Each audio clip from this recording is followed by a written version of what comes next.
Hello.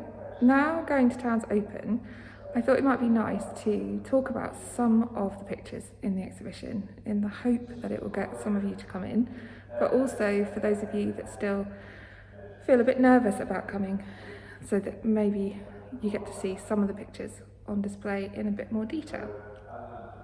So there's lots of favourites, but I think definitely one of my favourites is this work behind me here, which is by a Bedford artist called Clifford Knight. And there's actually two of them in the exhibition. Now they show demolition, and demolition of an area of Bedford that went under huge changes in the 1960s. I'll show you them. Hang on a sec. So here they are. This is the demolition of Gwynn Street houses from 1962, and the other one is the demolition of Hassett Street houses, again from 1962.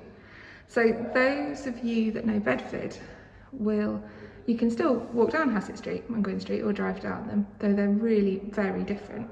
But when these were painted, the streets would have been lots and lots of terraced houses, mainly homes. There would have been some businesses in there as well. But by the 1960s, they were all going to be pulled down for the bus station redevelopment. Now, from what I've read, it looks like the council were thinking about redeveloping somewhere in Bedford from after the Second World War, because there was an influx of people coming to live in Bedford. There was, the roads weren't very good.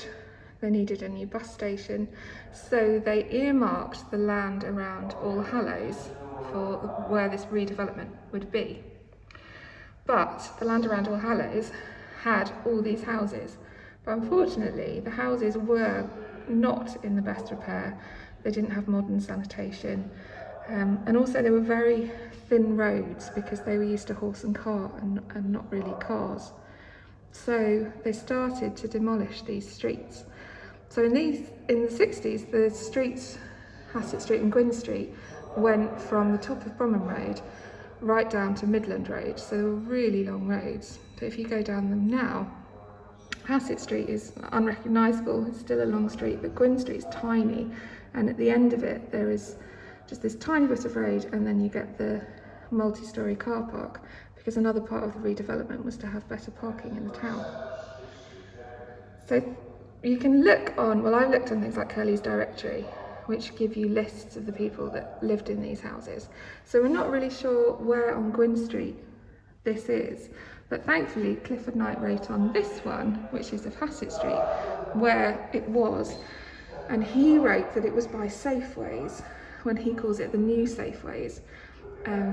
But actually now if you go, it would be quality discount.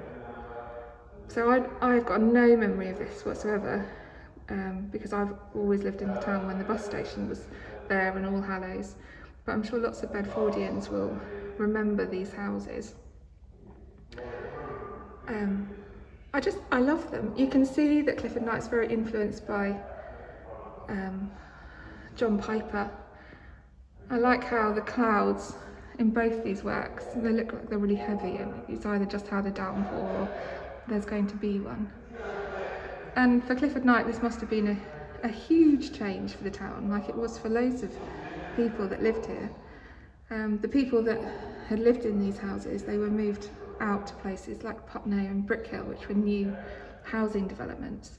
Though when you read about it, you can see that the town planners really did think about what was going into this area. And they said that if they move all these people out, then the town becomes dead after a certain point of night. So they put in new developments of multi-storey buildings for people to live in. But I love them. I think it's nice to show the changes of Bedford, but also it's lovely to have this record of such a change in Bedford. So this is hopefully the first of a series of videos where I'll talk about my favourites. Well, they're all my favourites, because you can't have favourites when you're the creator of the exhibition. You have to like all of them. But I do. I really love these ones.